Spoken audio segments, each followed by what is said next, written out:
안녕하세요, 엘렉트로캠입니다. 오늘은 테슬라 어닝콜에 대해서 얘기를 안 할 수가 없죠. 한번 어닝콜에 대해서 한번 이야기를 해볼까 합니다. 근데 시작하기 앞서 구독자님들과 테슬라 투자자분들에게 그래도 위로의 말씀을 드리도록 하겠습니다. 오늘 워낙 폭락을 했고 장후에 어닝콜 이후에 너무 폭락이 심했고 저 개인적으로도 200불이 깨질 줄은 또 몰랐습니다. 또 이렇게 내려갈 줄은. 다시 한번 위로의 말씀을, 저도 워낙 테슬라의 좀 좋은 점을 많이 얘기했었기 때문에 참 주식이라는 게 어려운 것 같습니다. 그러니까 전기차에 있어서 테슬라가 기여하는 바가 크고, 전에도 얘기를 했지만 테슬라라서 좋아하는 게 아니라 전기차에 있어서 잘해주니까, 제일 잘해주는 회사기 때문에, 그리고 얘만큼 여전히 미친듯이 전기차를 열심히 만드는 회사가 없기 때문에 테슬라를 이렇게 좋게 보고 응원하게 됐고, 근데 이 전기차 시장 자체에 이렇게 영향이 올 거라는 거에 대한 저의 미스 판단이 있는 것 같아서, 다시 한번 위로의 말씀과 그분에 대해서 좀 죄송한 마음도 듭니다. 근데 여전히 제 스탠스가 그렇다고 해서 뭐 바뀐 건 없고요. 주식도 뭐 하나도 팔지 않았고요. 뭐 정리한 건 하나도 없는데, 저는 항상 그랬죠. 제가 혹시나 그래도 큰 돈이 필요하다든지 정말 필요하면 그때 팔아야겠죠. 근데 누군가에게는 지금 필요할 수도 있고, 참 테슬라 주식이 오랫동안 지지부진한 부분도 없지 않아 있고, 그런 부분에 대해서 제가 좀 더 계속 긍정적인 면에 대한 것도, 오늘 거의가 200불이 다시 또 깨지니까 그래서 저도 다시 한번 위로의 말씀을 드립니다. 그래도 어닝콜을 좀 살펴봐야겠죠. 근데 크게 색다른 거는 없었습니다. 그동안 제가 얘기했던 것들이 대부분이었고요. 그래서 그런 거 살짝 이제 보다가 이제 컨퍼런스 콜에서 일론 머스크가 이제 답문한 것 중에서 재미난 것들이 있어서 그런 거 위주라든지 그런 트랜스크립을 정리한 게 이미 다 나와 있기 때문에 거기서 좀 더 재미나게 얘기를 해보도록 하겠습니다. 그래도 이거 조금은 살펴봐야겠죠. 뭐 좋은 얘기 있지만 V12, FSD V12도 있고 그렇지만, 이 첫 번째 장부 보면은 하니까 자꾸 이렇게 안 좋은 얘기를 하게 되는데, YOY로 1%더라고요. 차를 더 팔았는데, 그쵸. 마진이 줄고 있는 것도 확연히 보이고요. 그래도 나름 선방했다고 볼 수는 있지만, 그래도 내려가는 걸 지금, 뭐, 오퍼레이팅 마진은 살짝 올랐지만, 그래도 내려가는 거를, 그쵸. 그걸 무시할 수 없고, 그나마 다행인 건 뒤에 장부에도 나오겠지만, 프리 캐시플로우라든지 이런 것들. 그러니까 그렇게 쌓은 이유가 여기 다 나와 있긴 하죠. 그러니까 램프업을 위해서. 커스 오브 사이버 트럭 프로덕션 램프 때문에 프로피터빌리티는 이게 마이너스. 그쵸. 그리고 리듀스 비에이클 ASP, 평균 판매 가격이 계속 줄고 있죠. 할인 경쟁. 근데 원가 절감하겠다는 얘기가 뒤에도 엄청나게 강력하게 나오기 때문에요.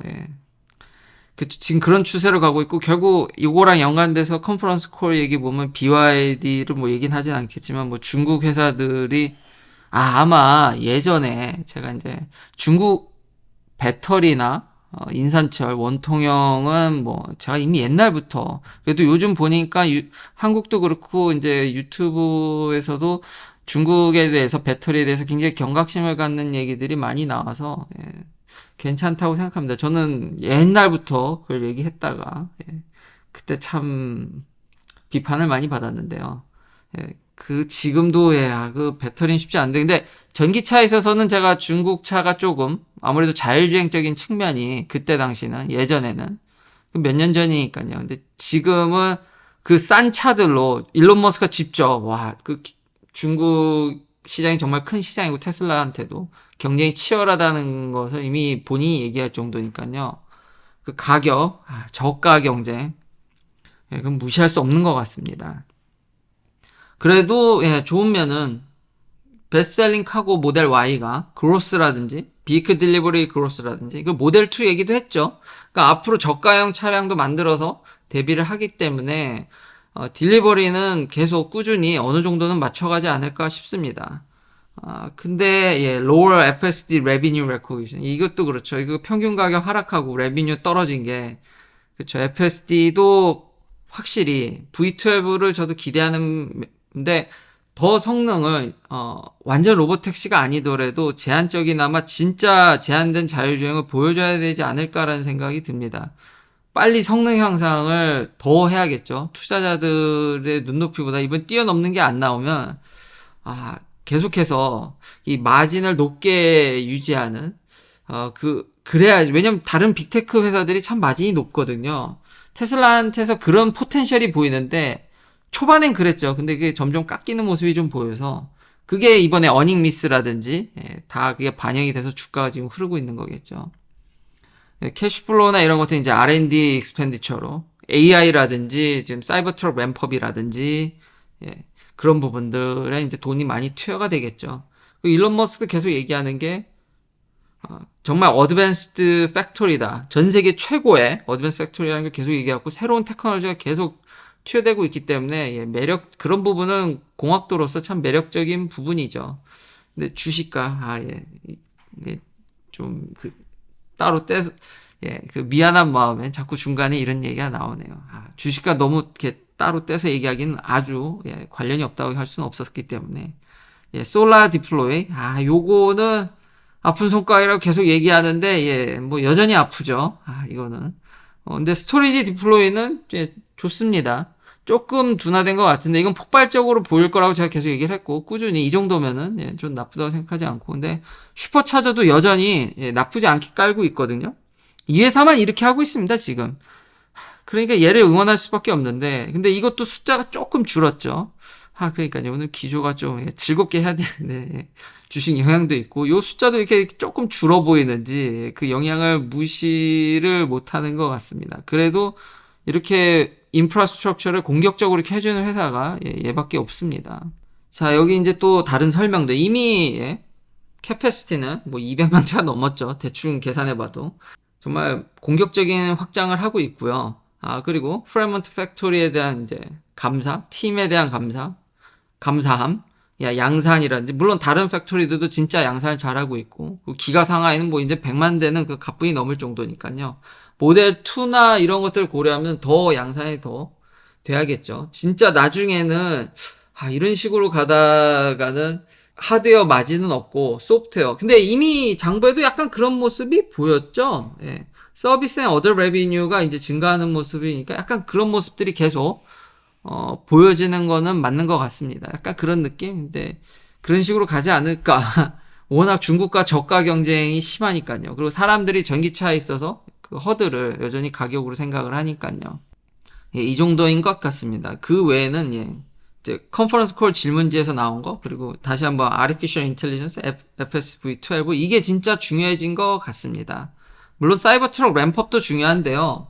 여기 보면은 근데 이 장부들을 이렇게 쭉쭉 보다 보면은 이게 문제죠. 이제 볼륨에 그러니까 올해 이제 성장 속도가 전년도보다는 둔화될 거라는 가이던스를 줬고 그렇지만 이제 포텐셜이 워낙 크고 이런 것들이 다 터지면은 오토모티브 비즈니스를 아웃페이스 할 거란 얘기가 나오거든요. 이것도 영향이 있어서 이제 확 그냥 내려간 건데 좀 숨기려는 것도 좀 보이죠. 왜냐면 예전에는 제 기억에 이런 테슬라의 어닝콜 장부, 회계 장부를 보면은 항상 오토모티브 비즈니스가 평균적인 거라든지 다른 자동차 회사들과 비교하는 표가 있었는데 그게 사라졌습니다. 그러니까 좀 자신의 약점을 감추고 싶어 하는 느낌도 들었습니다. 그 부분이. 그게 없어졌기 때문에.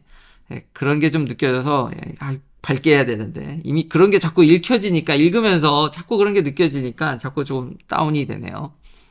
근데 여전히 기술적으로는 뭐 압도적인 모습과 미국 내에서의 지위도 여전히 압도적이고 하려는 것들이 매력적인 것들이 워낙 많다라는 건 또 부인할 수 없는 사실이긴 한데 그 사이버 트럭 램프업도 뭐 말은 순조롭게 간다고 얘기하고 있습니다 실제로. 그리고 이거에 관련된 게 이제 4680 배터리인데 4680 배터리 양산에 대해서도 질문이 있었죠, 당연히. 지금 그냥 얘기를 하면은 오늘 다 다룰 수 있을지 모르겠는데, 컨퍼런스 콜을 제가 다 들었는데, 이 4680 배터리 양산하는 게 참 재미있게 들어서 그걸 소개할까 합니다.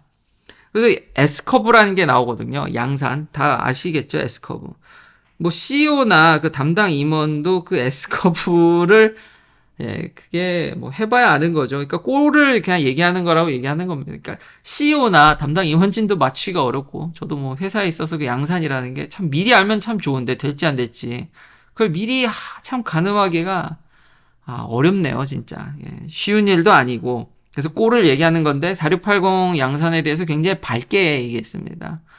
그리고 비판적으로 봤던 게 뭐 어떤 라인은 수율이 되게 안 좋다라는 얘기도, 근데 이제 공공연히 그냥 나오더라고요. 이런 어닝콜 디펜스 그냥 솔직하게 다 얘기를 하더라고요. 한 라인은 거의 테스트 라인인 걸로 보입니다. 근데 잘 도는 수율이 높은 라인들이 있고 그거를 계속 붙여서 연달아서 양산하고 오래 터질 거라는 듯이 얘기를 하더라고요. 물론 가봐야 알겠지만 다 결국은 S커브 어딘가 있는데 누구도 모른다고 본인들도 얘기를 하는데, 역시 양산은 가봐야 하는 거고, 저도 미리 알아보려고 참 많은 노력을 하지만 역시 가봐야 하는 거다. 변수가 너무 많다. 근데 오래 터질 거라는 듯이 얘기를 했습니다. 그 수율 낮은 거는 참 라인 자체를 테스트 라인으로 쓴다는 것도 참 대단한데, 그리고 앨런 머스크가 뭐라 그랬냐면 파트너들 더 힘내라. 갈 길 멀다. 그러니까 너희를 절대 대체하려는 게 아니고, 그리고 서플라이 체인들 배터리 파트너들한테 정말 감사하다. 근데 이제 같이 이제 양산을 퍼봐야지만 이 시장이 커지고 이렇게 잘 갈 수 있는 거다라고 얘기하고, 절대로 너희를 대체하는 게 아니라는 얘기를 하는데, 과연 배터리 회사들이 그렇게 들을지. 지난 영상에도 제가 얘기를 했죠. 쪼개기. 댓글에 잠깐 보니까 어떤 분은 너무 뭐 얌체이지 않냐 뭐 그런 얘기도 있었던 것 같은데, 이윤을 추구하는 회사고 글로벌 경쟁은 뭐 무한 경쟁인 거 다들 아시지 않습니까? 그러니까 법에 너무 접촉되지 않고, 사실 그 법이라는 것도 소송 걸렸을 때 재정적으로 큰 피해를 입냐 안 입냐가 더 큰 거겠죠. 재정적으로 무시할 수 있다 그러고 적당히 무마한다 그러면 기업들은 아시지 않습니까? 다들 그냥 적당히 넘어가려는 거. 이런 무한 경쟁 속에서 그러니까 할 수 있는 건 다 해야겠죠. 살아남으려면. 어, 이렇게까지 저는 오히려, 그러니까 그런 걸 이제 염두하고, 그러니까 절대 뭐 테슬라가 뭐 양심적으로 다 한다는 게 아닙니다. 회사라는 본질의 자체가 이윤을 극대화라는 게 버릴 수가 없기 때문에. 근데 지금 어떤 자동차 회사도 그렇게 죽을 둥 말 둥 배터리 4680 뭐 자기가 배터리 양산하려고 합니까? 그 부분에 대해서 높게 보는 거죠. 누구도 그렇게 하지 않는데 그걸 쪼개가지고, 지난 영상에서 이미 그걸 얘기를 했지만 영향력 확대라든지 특히나 규제 피한다는 것도 제가 얘기를 했죠. 규제를 피해서 다 쪼개가지고 어떻게 이제 평가하기 어렵게 만드는 거죠. 그리고 양산에 용이하게, 그래서 중국을 배제하기가 전 어렵다고. 다시 한번 중국 차에 대해서 제가 좀 낮게 얘기한 거는, 그게 자율주행적인 면인데 배터리나 이런 건 오래전부터 무섭다고 그리 얘기를 했는데, 중국을 좀 버리기가 어렵다 보니까 결국 중국에서 캐소드 코일 한다는 얘기 지난 영상에서 했었죠. 근데 이렇게까지 정말 극한의 노력을 보여주는 회사가 없어서 그걸 좀 대단하다고 생각하게 한 것 같습니다. 저는. 파트너들 얘기할 때, 야, 파나소닉이 롱기스 파트너라고 칭송 제일 길게 해주고, 그러다가 두 번째로 CATL, LG 얘기하고 이제 BYD를 뜸들이다가 마지막에 얘기하는데, 이 순서가 자기한테 중요한 순서로 얘기한 것 같더라고요. 아무도 지적을 안 하는데 저는 그런 걸 느꼈습니다. 그 잠깐 뜸들이다 BYD 얘기하는데, 뭐 물론 자동차 경쟁도 하니까 저가로 너무 자꾸 심각하게 싸우고, 그리고 중국 회사들이 유럽에도 잘 수출하지 않습니까? 그래서 자기 그 파트너의 중요 순서도로 얘기한 게 아닌가도 느껴져서 그게 살짝 재밌어서 이렇게 얘기를 했습니다. 근데 어제도 얘기했지만 CAT나 BYD도 턴다운 한 건데 원제품 사가라. 그런 뉘앙스인데 과연 배터리 회사들이 이걸 아주 좋게만 받아들일지. 뭐 근데 무한 경쟁이니까 어느 정도는 받아들여야겠죠. 그래서 그런 미묘한 것들도 저는 그러니까 지극히 제 생각입니다. 그렇게 읽혀져서 사이버 트럭이 양산 12만 5천 대 한다는 거는 아마 거짓말이진 않을 겁니다. 그러니까 카일릭 가능성이 높고 소송당할 만한 게 아니기 때문에 계속 이렇게 늦는 거겠죠. 그리고 내년에는 25만 대. 나쁘다고 생각하진 않습니다. 이 정도면 물론 저의 기대치는 더 높지만, 이게 양산이라는 게 참, 그쵸. 가봐야 알지만 일론 머스크가 아마 스크립트 보니까 모델 3만한 양산은 그게 최악이었다고 여전히 얘기하지, 지금 거는 그렇게 그래도 안 좋기 더 빠른 걸 사람들이 기대하지만 4680 램퍼 프로블럼 이런 거에 대해서 지금 그래서 그런 얘기를 하고 있는 거고요. 꼴에 대해서 얘기한 거 다 정리한 거. 이거 스크립트인데요. 이것도 정리한 거. 이런 부분에서 옵티머스라든지 AI, 그러니까 최신의 기술들 계속 어드밴스 테크놀로지 얘기를 하거든요. 재미나게 또 들었던 게, 야, 너무 그 배터리, 4680 램퍼, 야, 배터리만, 우린 배터리만 만드는 게 아니다. 진짜 어드밴스 테크놀로지를 다 때려넣고 있는데, 사람들이 배터리만 얘기, 예, 또 우린 그것만 하는 게 아니다. 그런 얘기도 재밌게 들었던 것 같고요. 그렇죠. 많은 걸 하고 있죠. 예, 옵티머스도 있고, AI도 있고, 특히 FSD V12. 예, 그런 부분들. 그러니까 지금, 어떤 회사도 이런 면을 준비하거나 보여지고 있지 않기 때문에 이걸 갑자기 어떻게 하기는 저는 쉽지 않을 거라고 봅니다. 그래서 포텐셜은 여전히 극강이나 올 한 해가 좀 이렇게 지지부진할 수도 있기 때문이라는 그런 가이던스를 내놨다라는 게 성장성이 좀 둔화되는 거죠. 사실 지지부진한 건 아닌데 워낙 사람들이 이제 기대하는 바가 워낙 크다 보니까 그거와는 미스매치가 있는 거죠. 하지만 여전히 잘 하고 있다라는 점 다시 한번 위로의 말씀을 드리면서 이렇게 마무리를 할까 합니다. 부족한 부분은 또 다음 영상에서 더 자세히 다루도록 하겠습니다. 긴 영상 시청해주셔서 감사합니다. 다음도 테슬라 관련 이야기들로 찾아뵙겠습니다.